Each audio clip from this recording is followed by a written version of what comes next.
El sello Random House acaba de publicar la versión en castellano de Cuchillo, el nuevo libro de Salman Rushdie, lanzado simultáneamente en todo el mundo. Se trata del testimonio en primera persona del ataque que el escritor nacido el 19 de junio de 1947 en Bombay, India, sufriera cuando iba a brindar una conferencia en el condado de Chautauqua, estado de Nueva York. En Cuchillo, Meditaciones tras un intento de asesinato, tal su título completo, el autor habla con crudeza de los traumáticos acontecimientos que le tocó sufrir a manos de un fanático criminal.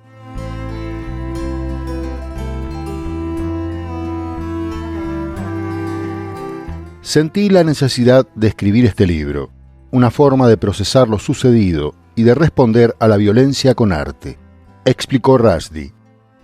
Cuchillo es una larga y poderosa meditación personal para reafirmar su pensamiento sobre la vida, el amor y el arte, la rehabilitación y las secuelas del ataque y cómo reunir las fuerzas necesarias para seguir adelante. También le sirve para reflexionar sobre temas trascendentes de todas las épocas, como el odio, la pérdida y el dolor físico, el horror moral y el psíquico. Lo hace a través de 4 sesiones que suponen un encuentro imaginario con su agresor, reivindicando al mismo tiempo la necesidad del diálogo ante la barbarie.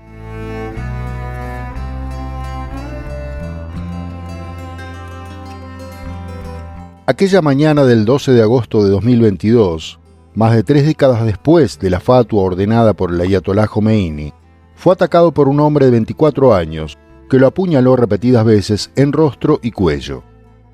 El atentado se ejecutó poco antes de que comenzara la conferencia, en el momento en el que Rushdie era presentado al numeroso público congregado en el lugar. El atacante fue detenido de inmediato y puesto bajo custodia policial. Identificado como Hadi Matar, estadounidense de origen libanés, dijo sentir aversión hacia Rushdie por haber atacado el Islam. El escritor, que entonces tenía 75 años, quedó en condición crítica, conectado a un respirador y luchando por su vida. Perdió un ojo, pero afortunadamente logró sobrevivir para contarlo en Cuchillo.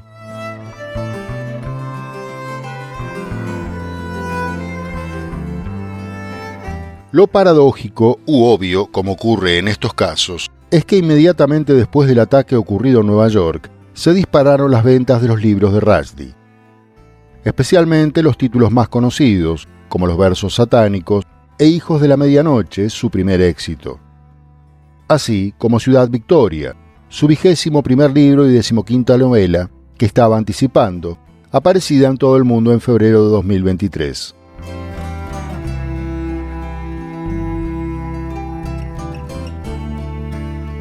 Los repudios al atentado tuvieron alcance global, sentido en el que se pronunció toda o casi toda la comunidad literaria del mundo, menos en Irán. Felicitaciones a este hombre valiente y consciente del deber, que atacó al apóstata y depravado Salman Rushdie en Nueva York, publicaba horas después del ataque el periódico iraní Kayan. Besemos las manos del que desgarró el cuello del enemigo de Dios con un cuchillo, agregaba el artículo que expresaba la opinión del ayatolá Ali Jamenei, designado sucesor de Jomeini y todavía en el poder de Irán. Ello a pesar de que en 1998 Irán declaraba oficialmente que no apoyaría el asesinato de Rushdie, quien con los años había relajado los cuidados sobre su persona.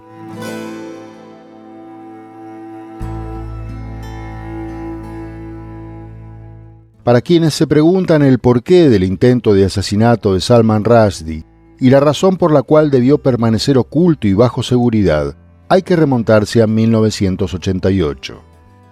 Ese año apareció Los versos satánicos o Los versículos satánicos, como se la conoció en algunos países, 4ª novela del escritor residente en el Reino Unido. Ya contaba con fama y prestigio gracias a libros como Hijos de la medianoche, aparecido en 1981, con el que ganó el Booker Prize, o Vergüenza, de 1983.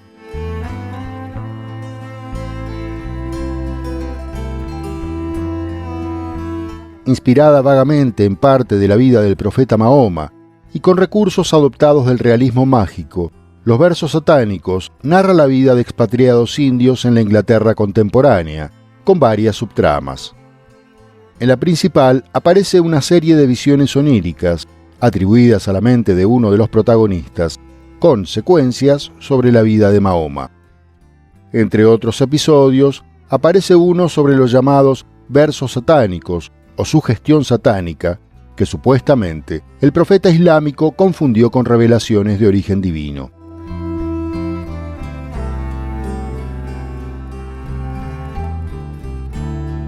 El libro obtuvo la inmediata aprobación de crítica, ganó varios premios y lectores de todo el mundo no tardaron en convertirlo en bestseller, con decenas de ediciones en varios idiomas, incluido el castellano. Al mismo tiempo desató la ira de los sectores musulmanes más conservadores, que tildaron a la obra de blasfema, lo que repercutió entre poblaciones enteras de diversos países. Pakistán la prohibió mientras miles de manifestantes expresaban su rechazo a la novela y a Rushdie en Islamabad. Misma actitud tomó India, país de origen del autor, donde el libro fue quemado públicamente, hecho que se repitió en manifestaciones realizadas también en el Reino Unido. En algunas regiones, miles de manifestantes, hombres, mujeres y niños, portaban carteles con la frase «Estamos listos para matar a Rushdie».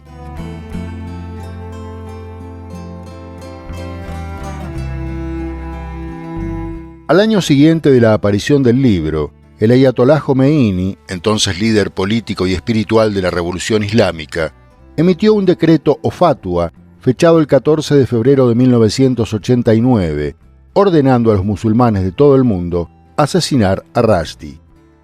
El 3 de agosto de ese mismo año, Mustafa Mahmoud Maseh preparaba una bomba en el centro de Londres, que explotó prematuramente y destruyó 2 pisos del hotel donde se encontraba, matando a Maseh. Un grupo musulmán de origen libanés anunció que había muerto preparando un ataque contra el apóstata Rushdie. Siguieron otros intentos fallidos de asesinato contra el escritor, que fue puesto bajo protección policial por parte de las autoridades británicas, manteniéndose un tiempo en la clandestinidad.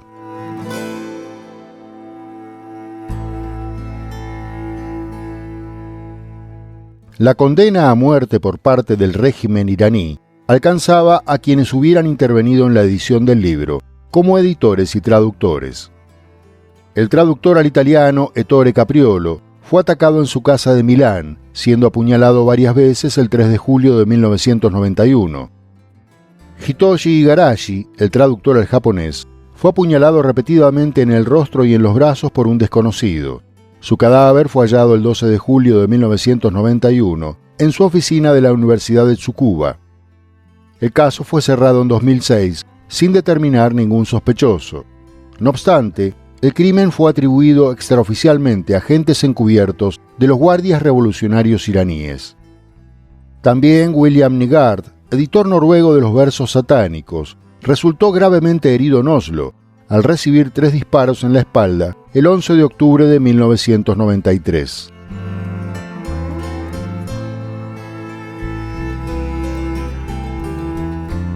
Jomeini falleció ese mismo 1989, y como se dijo, una década después, Irán anunciaba que no alentaría el asesinato de Rushdie, por lo que el escritor dejó de esconderse.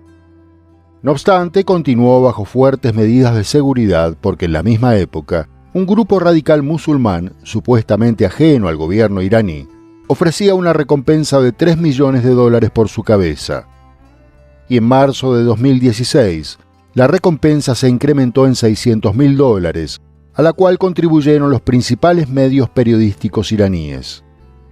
A principios de este milenio, y aún moviéndose bajo estrictas medidas de seguridad, Rushdie se instaló en Nueva York y optó por realizar varias apariciones públicas, que incluso anunciaba en su página web.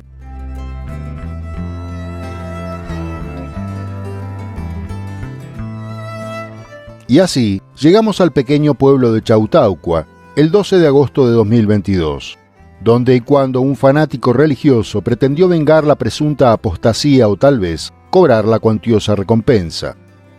Terrible experiencia que sirvió a Rushdie, si de algo iba a servir, para crear un documento franco y estremecedor, al mismo tiempo alegato contra la locura del radicalismo religioso o político. Sin victimizarse, Rushdie alza y afina su voz para relatarnos crudamente los 27 segundos que casi le cuestan la vida, en 208 páginas traducidas al castellano por Luis Murillo Fort. También los meses de recuperación que siguieron, la rehabilitación, las secuelas y la frustración y rabia en la que se hundió, para convertirla finalmente en un relato sanador. Como dijo algún crítico, el lenguaje, como en este caso, también puede ser un arma afilada.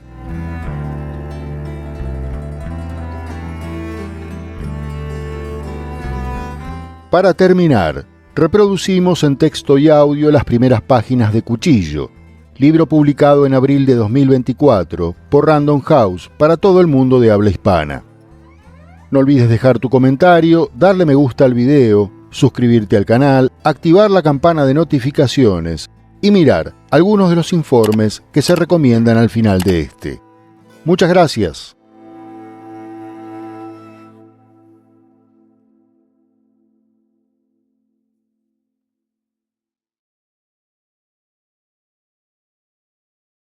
A las 11 menos cuarto del 12 de agosto de 2022, un soleado viernes por la mañana en el norte del estado de Nueva York, fui agredido y casi asesinado por un joven armado con un cuchillo, poco después de subir yo al escenario del anfiteatro de Chautauqua para hablar de la importancia de mantener a los escritores a salvo de todo riesgo.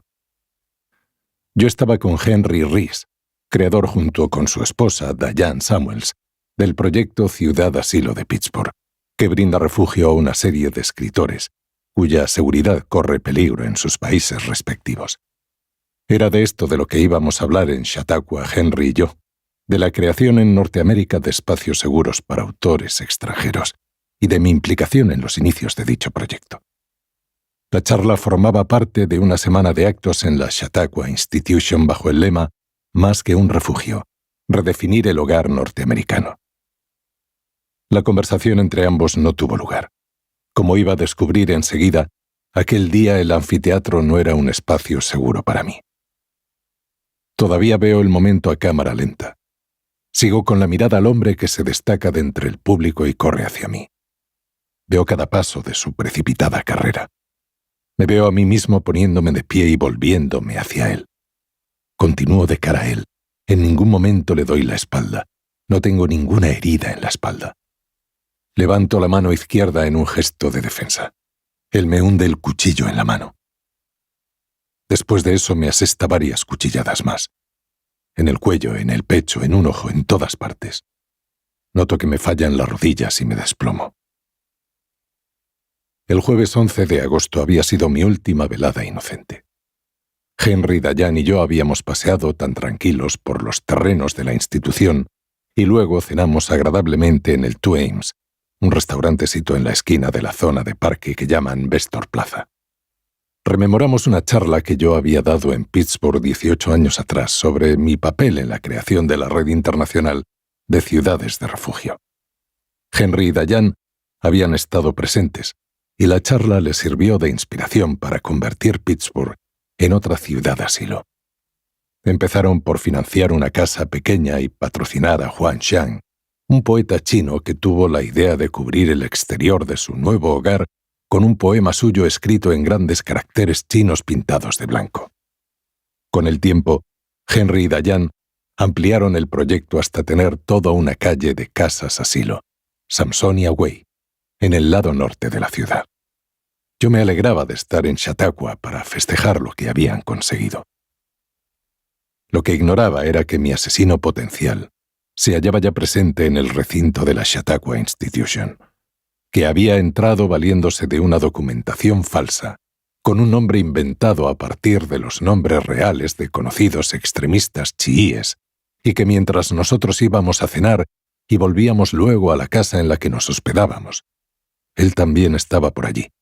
Llevaba un par de noches merodeando por la zona, durmiendo mal, explorando el emplazamiento del atentado, elaborando un plan sin que ningún guardia de seguridad ni cámara de vigilancia se percatara de su presencia. Podríamos habernos topado con él en cualquier momento. No quiero utilizar su nombre aquí. Mi agresor, mi asesino potencial, el alcornoque que hizo ciertas apreciaciones sobre mi persona y con quien tuve un altercado casi mortal de necesidad. Me he visto pensando en él, supongo que es perdonable, como en un asno. Sin embargo, en este texto me referiré a él de manera más decorosa como el A.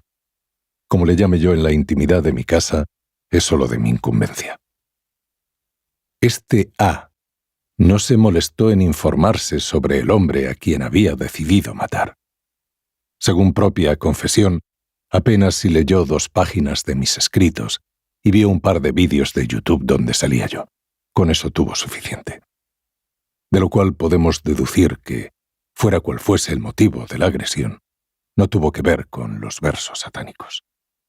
En este libro intentaré comprender a qué se